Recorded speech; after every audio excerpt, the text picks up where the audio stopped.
ಅಸ್ಸಲಾಮುಅಲೈಕುಮ್. Hi ನನ್ನ sweet family, ಹೇಗಿದ್ದೀರಾ? ಅಲ್ಹಮ್ದುಲಿಲ್ಲ, ನಾನು ಚೆನ್ನಾಗಿದ್ದೀನಿ. ನೀವು ಚೆನ್ನಾಗಿದ್ದೀರಾ ಅಂತ ಅಂದ್ಕೊಳ್ತೇನೆ. ಯಾವಾಗಲೂ ಚೆನ್ನಾಗಿರಿ, ಖುಷಿಯಾಗಿರಿ. ನಿಮ್ಮ ಪ್ರೀತಿ ಸದಾ ನನ್ನೊಟ್ಟಿಗೆ ಇದೇ ಥರ ಇರಲಿ ಯಾವಾಗಲೂ. ಸೊ ನಾನು ಇವತ್ತು ಮಾಡ್ತಾಯಿದ್ದೇನೆ ಸೂರನ್ಗಡ್ಡೆದ್ದು ಸೂರನ್ ಮತ್ತು ಕಡಲೆ ಹಾಕಿ ಒಂದು ಗಸಿ ಮಾಡ್ತಾಯಿದ್ದೇನೆ. ರೈಸಕ್ಕೂ ತುಂಬ ಸೂಪರ್ ಆಗುತ್ತೆ. ನಾನು ಯಾವ ಥರ ಮಾಡ್ತೇನೆ ಆ ಥರ ನಿಮಗೆ ನಾನು ತೋರಿಸ್ತಾ ಇದ್ದೇನೆ. ತುಂಬ ಸಿಂಪಲ್ಲಾಗಿ ಮಾಡ್ತಾಯಿದ್ದೀನಿ. ಸೊ ನಿಮಗೆ ಎಲ್ಲರಿಗೂ ಇಷ್ಟ ಆಗ್ಬೋದು ಅಂತ ಅನ್ನಿಸ್ತಾ ಇದ್ದೀನಿ. ಯಾರು ಹೊಸೊಬ್ಬರು ಇದ್ದೀರಾ, ಪ್ಲೀಸ್ ನನ್ನ ವಿಡಿಯೋ ನೋಡೋ ಮುಂಚೆ ಸಬ್ಸ್ಕ್ರೈಬ್ ಮಾಡಿಕೊಂಡು ನೋಡಿ. ಅದೇ ಥರ ಸಬ್ಸ್ಕ್ರೈಬ್ ಮಾಡಿಕೊಡಿ, ಬೆಲ್ ಬಟನ್ ಒತ್ತಿ, ಕಮೆಂಟ್ ಮಾಡಿ, ಶೇರ್ ಮಾಡಿ.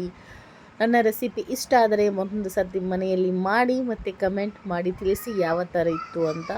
ಸೊ ಅದರಲ್ಲಿ ನನ್ನ ಸ್ವಲ್ಪ ಮಿಸ್ಟೇಕ್ ಇದ್ರೂ ಹೇಳಿ, ಈ ಥರ ಆಗಿದೆ ಅಂತ. ನನಗೇನು ಬೇಜಾರಾಗಲ್ಲ, ಯಾಕಂದರೆ ನಮಗೆ ಹೇಳಿ ಕೊಟ್ಟರೆ ಗೊತ್ತಾಗುತ್ತೆ ಏನಾಗಿದೆ ಅಂತ. ಸೊ ನೋಡಿ, ಇದೆ ಸೂರನ್.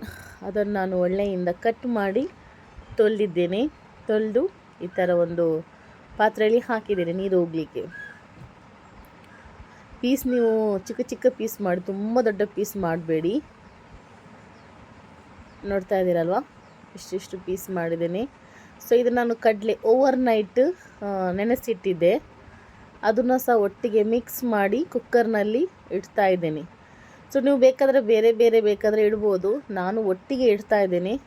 ಮತ್ತು ಅದಕ್ಕೆ ನಾನು ಸ್ವಲ್ಪ ಕುಕ್ಕರ್ ಅಥವಾ ಸ್ವಲ್ಪ ಹುಳಿ ಹಾಕ್ತಾಯಿದ್ದೀನಿ. ನೀವು ಬೇಕಾದರೆ ಹುಳಿ ನೀರು ಹಾಕ್ಬೋದು. ನಾನು ನೆನೆಸಿಡಲಿಲ್ಲ ಹುಳಿ, ಡೈರೆಕ್ಟಾಗಿ ಹುಳಿ ಹಾಕ್ತಾ ಇದ್ದೀನಿ. ನೀವು ಬೇಕಾದರೆ ಹುಳಿ ನೀರು ಹಾಕಿ ಮತ್ತು ರುಚಿಗೆ ಬೇಕಷ್ಟು ಉಪ್ಪು ಹಾಕ್ಕೊಳ್ಳಿ. ನೀವು ಕಡಲೆ ಮತ್ತು ಸೂರನ ಬೇರೆ ಬೇಯಿಸ್ಕೊಳ್ಬೋದು. ಬಟ್ ನಾನು ಆ ಥರ ಏನೂ ಮಾಡಲ್ಲ. ಬೇಗನೂ ಆಗುತ್ತೆ, ಈಸಿನೂ ಆಗುತ್ತೆ, ಸಿಂಪಲು ಆಗುತ್ತೆ ಅಂತ ಹೇಳಿ ಸೊ ಎಲ್ಲ ಒಟ್ಟಿಗೆ ಮಿಕ್ಸ್ ಮಾಡಿ ಸ್ವಲ್ಪ ಹಳದಿ ಹಾಕಿ ಬೇಯಲಿಕ್ಕೆ ಇಡ್ತಾ ಇದ್ದೀನಿ. ನೋಡಿ, ನಾನು ಮಸಾಲೆ ರೆಡಿ ಮಾಡಿದ್ದೇನೆ. 1 ಚಮಚದಷ್ಟು ಕೊತ್ತಂಬರಿ, 1 ನೀರುಳ್ಳಿ, ಅರ್ಧ ಚಮಚದಷ್ಟು ಸಾಸಿವೆ, ಅರ್ಧ ಚಮಚದಷ್ಟು ಜೀರಿಗೆ, ಮತ್ತು ನಮಗೆ ಖಾರ ಎಷ್ಟು ಬೇಕು ಅಷ್ಟು ಮೆಣಸು. ಖಾರ ಜಾಸ್ತಿ ಮಾಡಬೇಡಿ, ಇದು ಸ್ವಲ್ಪ ಲೈಟ್ ಖಾರ ಇದ್ರೇ ಒಳ್ಳೆಯದಾಗೋದು. ಖಾರ ಜಾಸ್ತಿ ಇದ್ದರೆ ಅಷ್ಟೊಂದು ಒಳ್ಳೆಯದಾಗಲ್ಲ. ಇದು ಗ್ಯಾಸನ್ನು ತುಂಬ ಸ್ಲೋ ಇಟ್ಟು ಒಳ್ಳೆಯಿಂದ ಫ್ರೈ ಮಾಡಿ, ಸ್ಮೆಲ್ ಬರಬೇಕು ಅಷ್ಟು ತನಕ ಫ್ರೈ ಮಾಡಬೇಕು. ಗ್ಯಾಸನ್ನು ಫಾಸ್ಟ್ ಇಡಬೇಡಿ, ಸ್ಲೋವನ್ನೇ ಇಡಿ. ಮತ್ತು ಎಣ್ಣೆ ಹಾಕಬೇಡಿ, ಎಣ್ಣೆ ಹಾಕದೆ ಒಳ್ಳೆಯಿಂದ ಫ್ರೈ ಮಾಡ್ಕೊಳ್ಳಿ.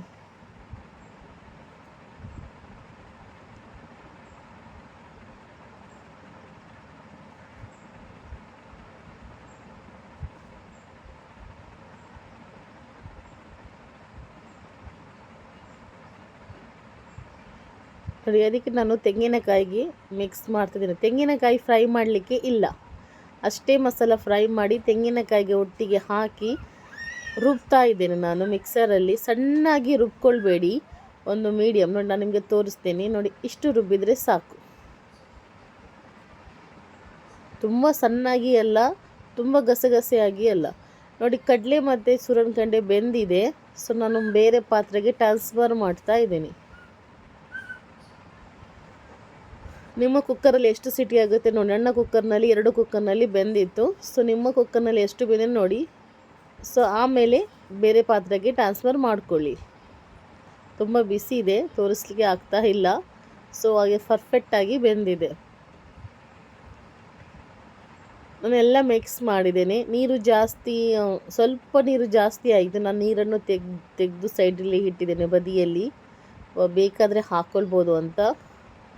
ನಾನೀಗ ಅದು ಮಸಾಲೆ ಅದಕ್ಕೆ ಮಿಕ್ಸ್ ಮಾಡ್ತಾ ಇದ್ದೀನಿ.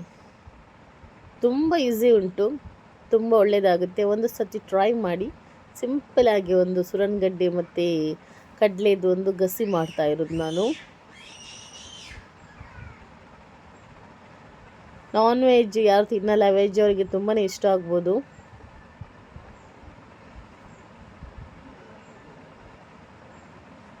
ನಾನು ನೀರು ಅದನ್ನು ಕಲಸಿ ಮಿಕ್ಸರ್ಗೆ ಪುನಃ ಹಾಕ್ತಾ ಇದ್ದೀನಿ. ಕಡಲೆ ಬೇವಾಗ ಸ್ವಲ್ಪ ನೀರು ಜಾಸ್ತಿ ಆಗಿತ್ತು, ಆ ನೀರನ್ನು ಸೈಡಲ್ಲಿ ಇಟ್ಟಿದ್ದೇನೆ ಬದಿಯಲ್ಲಿ. ಈಗ ನೋಡಿಕೊಂಡು ನಾನು ನೀರು ಮಿಕ್ಸ್ ಮಾಡ್ತೇನೆ. ತುಂಬ ತೆಳು ಮಾಡಬೇಡಿ, ಸ್ವಲ್ಪ ದಪ್ಪದಲ್ಲಿ ಇಡೀರಿ, ಆವಾಗ ಸ್ವಲ್ಪ ಒಳ್ಳೆಯದಾಗುತ್ತೆ. ನೋಡಿ, ಬಾಯ್ಲ್ ಬರ್ತಾ ಉಂಟು.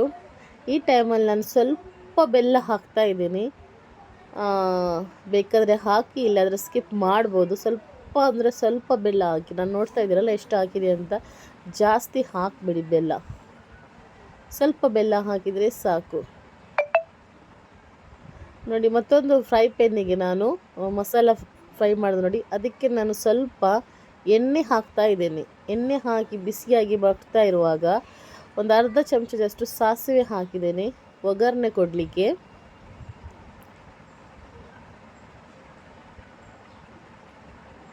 ಅದು ಪಟ ಪಟ ಅಂತ ಹೇಳುತ್ತೆ.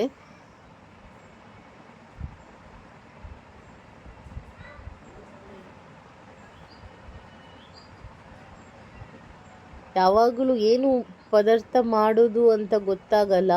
ಸೊ ಈ ಥರ ಒಂದು ಸಿಂಪಲ್ ಮಾಡಿದರೆ ಮನೆಯವರಿಗೂ ರುಚಿ ಕೊಡುತ್ತೆ. ಸ್ವಲ್ಪ ಬೆಳ್ಳುಳ್ಳಿಯನ್ನು ನಾನು ಸಿಪ್ಪೆ ತೆಗೆಯದೆ ಕಟ್ ಮಾಡಿ ಅದಕ್ಕೆ ಹಾಕ್ತೀನಿ. ಬೇಕಾದರೆ ನೀವು ಗುದ್ದಿ ಬೇಕಾದರೆ ಹಾಕ್ಬೋದು. ನಾನು ಕಟ್ ಮಾಡಿ ಹಾಕ್ತಿದ್ದೀನಿ. ಬೆಳ್ಳುಳ್ಳಿ ಕಲರ್ ಚೇಂಜ್ ಆಗಬೇಕು, ಅಷ್ಟು ತನಕ ಒಳ್ಳೆಯಿಂದ ಫ್ರೈ ಮಾಡಿ. ಆವಾಗ ಅದು ಸ್ಮೆಲ್ ಒಳ್ಳೆ ಬರುತ್ತೆ.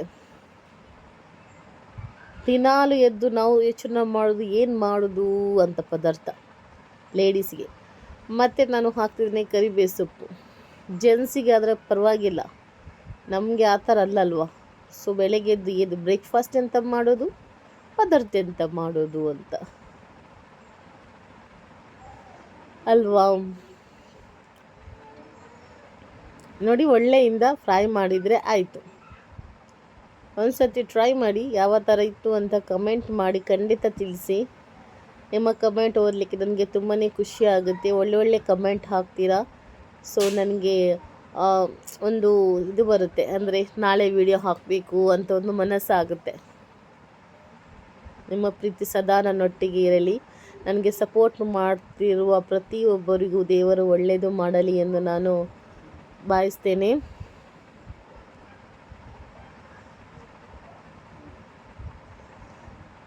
ಸೊ ನೋಡಿ, ಈ ಥರ ಅದಕ್ಕಾಗಿರುತ್ತೆ. ಪಟ್ಟ ಅಂತ ಮುಚ್ಚಿ ಹಾಕಿ ಈಗ ನಾನು ಗ್ಯಾಸನ್ನು ಆಫ್ ಮಾಡಿದ್ದೇನೆ. ಈಗ ನಾನು ಗ್ಯಾಸನ್ನು ಆಫ್ ಮಾಡಿ ಒಂದು ಅರ್ಧ ಗಂಟೆ ಬಿಟ್ಟು ನಾನು ಸೇವ್ ಮಾಡ್ತೀನಿ. ಇನ್ನು ಪುನಃ ದಪ್ಪ ಆಗುತ್ತೆ ಅದು. ನೋಡಿ, ಇಷ್ಟು ದಪ್ಪ ಬಿಟ್ಟಿದ್ದೇನೆ ನಾನು. ಅದಿನ್ನು ಪುನಃ ಸ್ವಲ್ಪ ದಪ್ಪ ಆಗುತ್ತೆ. ಯಾಕಂದರೆ ನನಗೆ ಸ್ವಲ್ಪ ದಪ್ಪ ಬೇಕಿತ್ತು. ನಿಮಗೆ ಎಷ್ಟು ಬೇಕು ಅಷ್ಟು ಮಾಡ್ಕೊಳ್ಳಿ, ಬಟ್ ನೀವು ಜಾಸ್ತಿ ತೆಳು ಮಾಡಬೇಡಿ, ಸ್ವಲ್ಪ ದಪ್ಪನೇ ಇರಲಿ. ಸೊ ಹಾಗಾಗಿ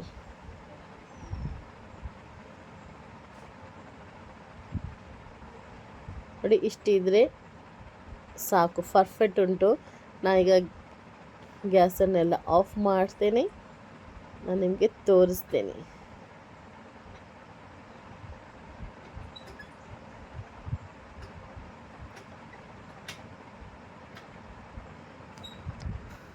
ನೋಡಿ, ಅರ್ಧ ಗಂಟೆ ಬಿಟ್ಟು ನಾನು ಇದನ್ನು ನೋಡಿದೆ. ಒಂದು ಗಂಟೆ ಆಗಿದೆ. ನೋಡಿ, ಚಪ್ಪೆ ಆದ ಮೇಲೆ ಇಷ್ಟು ದಪ್ಪ ಆಗಿದೆ, ಪರ್ಫೆಕ್ಟ್ ಆಗಿದೆ. ಇದರಲ್ಲಿ ಒಂದು ಊಟ ಮಾಡಿ ಆಯಿತಾ.